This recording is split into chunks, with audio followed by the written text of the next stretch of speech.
Hey there, YouTube. I was just watching a video on the Traveling Troy channel on YouTube, which he went back to PPL Motorhomes in Texas looking at some motorhomes. And Troy, you made me come up with an idea of maybe how to help people understand when you say a smaller Class B, what exactly a smaller Class B means. So today, I brought in a tape measure. Yay!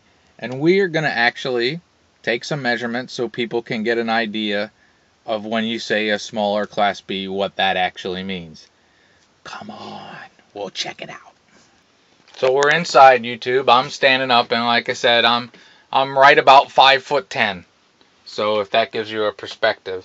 What I'm going to do now is I'm going to try to figure out a way to do this. First and foremost, for most people to worry about is how tall is the darn thing? How can I get around? And if you look at mine, I got it down to the bare pan. And I also, if you look at some of my older videos, I also have a wood floor that lays down basically in these grooves. So that would bring your level up to there.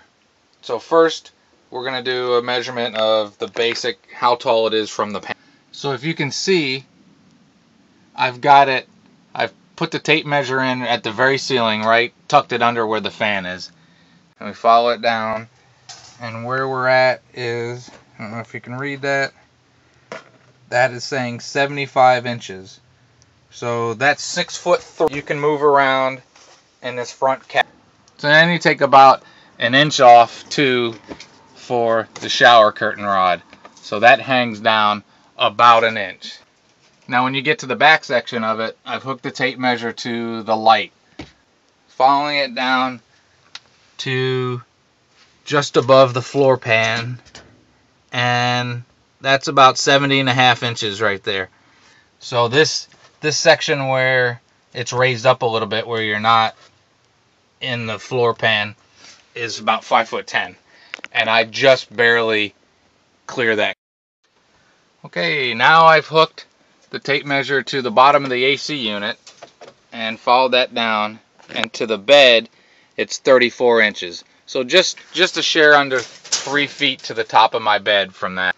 So that's 3 feet from the AC unit down to the top of the bed, and if you do the bed down to the bottom, it's right about another 2 feet, 26 inches or so. It's pretty close to the same on most Class Bs. You might differ in a couple inches here and there, but I think this is a relatively standard type of height for the inside of a Class B. So now we know how tall it is. I mean, how tall you can be. Let's see how wide you can get. Okay, so I got the tape touching the back wall. This is where the bed area is. I'm following it across, and it's touching the wall there, and that is 78 inches. So that's pretty good. I mean, 78 inches is pretty good. That's like 6'6". I have a queen size bed in here, and there's a little bit of room. Now we'll do the galley area.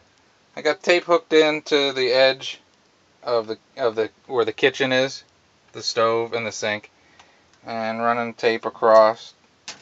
And we got 28 inches. Should be ample for most people. Just in a sense to show off the storage on mine, I put the tape all the way to the back wall under the bed, and out here I'm over 5 feet. I'm like 66 inches from the back feet to where the edge of the bathroom is.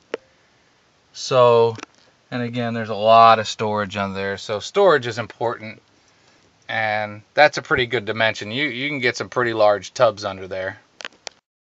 Now I would have to say the worst part of the whole shooting match is the door to go outside. I got that down to the floor and measured up to the bottom of that, and it's just, you know, it's under 4 feet.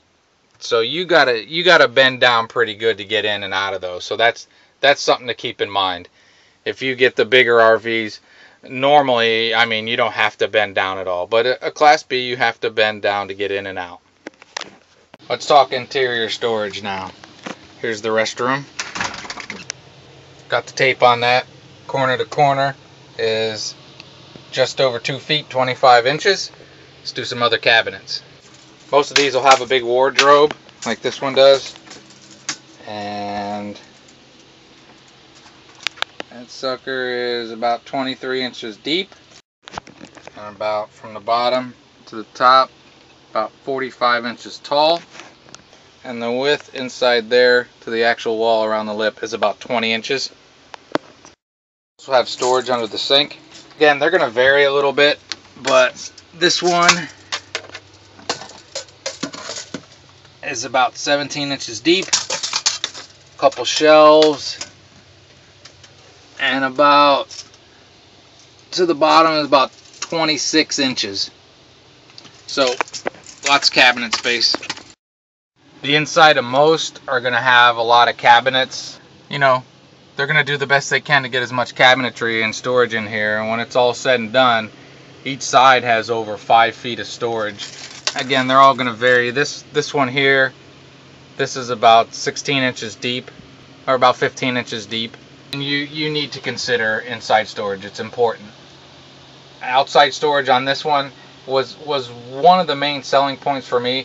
I have that huge outside storage, which from the back bumper in is at least 3 feet and runs end to end. I mean, it's just huge. So that was a big factor for me. Okay, YouTube, I hope that helped. I hope bringing out a tape measure and showing you actual dimensions of a real live Class B RV answered any questions you might have if you haven't been out and seen one yet. And sometimes even if you see them, you don't get a good feel for what they actually are. Pretty standard. There's going to be minor differences between makers and models of different Class Bs, but they're all relatively close because they're on the same general chassis. Mine's a wide body, so the back end might be a tiny bit wider than some that I've seen, but not by much. And I think this could help you see what if a Class B can work for you. I think for 1 or 2 people, great vehicle. But hope you liked it. If you liked it, click the like button. If you have any comments, any questions, anything nice. I don't want a lot of slams. If you're not happy with it, just move on and be not happy, and I don't need to know.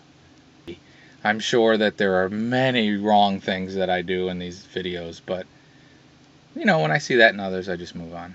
If you got negativity, there's probably somebody else that would love to hear your negativity, but I'll pass today. So trying to live my life low on the negativity scales. Have a great day, YouTube. If you got one of these, use it. If you want one of these, do some research and find the one that best fits you and get out there and enjoy life. Have a great day.